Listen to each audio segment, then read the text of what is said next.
Je voudrais me réjouir d'être ici.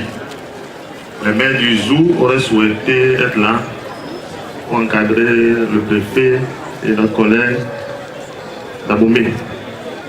Mais autant qu'ils sont occupés à fêter dans les différentes communes, je me fais donc leur porte-voix.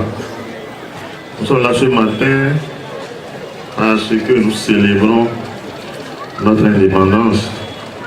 Et tout à l'heure, le dépôt des germes a été fait par son excellence le préfet en reconnaissance à ceux-là qui ont combattu le bon combat, en reconnaissance à ceux-là qui nous ont amenés à l'indépendance, en reconnaissance à ces Amazones qui ont combattu pour que nous soyons là.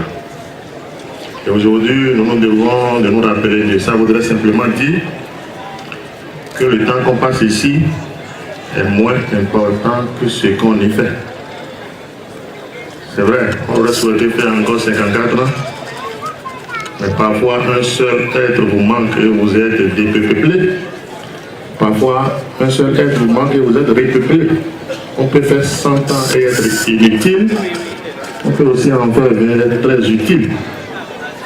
Ceux-là qui ont fait ce combat ont été utiles et leur nom reste aujourd'hui gravé. C'est vrai, aujourd'hui nous fêtons l'indépendance. Nous sommes donc passés de la dépendance à l'indépendance. Mais le risque est grand, parce que le même passage que vous faites de la mort à la vie, parfois vous le faites de la vie à la mort. Autant on est passé de la dépendance à l'indépendance, mais on peut aussi passer de l'indépendance à la dépendance. Et aujourd'hui, il y a des pays qui font cette malheureuse expérience. Ça voudrait dire quoi? Ça voudrait simplement dire que l'indépendance s'entretient.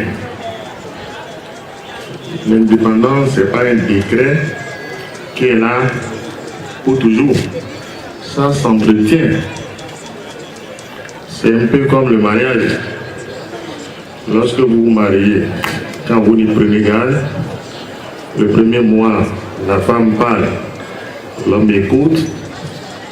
Le second mois, l'homme parle, la femme écoute. 10 ans après, les deux parlent et les voisins écoutent.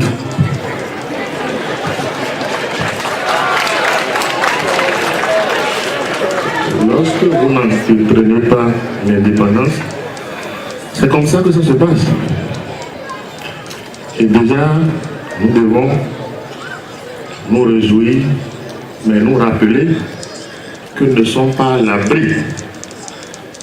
Il n'y a pas d'indépendance lorsqu'on ne mange pas à sa faim. Il n'y a pas d'indépendance lorsque les diplômés sont sans emploi. Ça voudrait simplement dire que l'indépendance politique n'a rien à voir avec l'indépendance économique. L'incapacité de s'affirmer économiquement équivaut à un arrêt de mort. Un arrêt de mort. Et aujourd'hui, les Béninois, autant que nous sommes, nous devons comprendre que nous devons travailler. Ce n'est pas l'affaire du chef de l'État, ce n'est pas l'affaire des ministres, ce n'est pas l'affaire des députés, ce n'est pas l'affaire des ministres, c'est l'affaire de tous les Béninois. Il faut que nous nous mettons au travail. La Bible a dit, celui qui ne travaille pas n'a pas droit au manger. C'est vrai, le Seigneur est bon. Il donne à manger même aux oiseaux. Mais le Seigneur n'apporte jamais la nourriture dans leur nid. Hein. Ils vont eux-mêmes saisir la nourriture et ramènent ça dans leur nid. Ça veut dire que le travail doit forcément se faire. Et c'est à ça que je voudrais nous inviter, nous tous, pour que nous travaillions, que nous accompagnions les gouvernants qui font déjà beaucoup d'efforts et que nous comprenions que nous avons encore beaucoup à faire, que nous devons aller à l'école de ceux-là qui ont fait les combats. Nous sommes à Abomey. Nous sommes à Abomey, la cité royale, la cité des sages. Il est dit que nous jeunes, nous connaissons toutes les règles. Mais les sages et les vieux connaissent plutôt les exceptions. Et quand vous ne connaissez pas l'exception de la règle, vous ne connaissez pas la règle. Il faut que nous revenions à ces valeurs-là que nous avons perdues et que nous devancions encore. Une fois encore, restons optimistes. Bonne fête à tous. Bonne fête de l'indépendance et travaillons pour être véritablement indépendants. Et là, merci.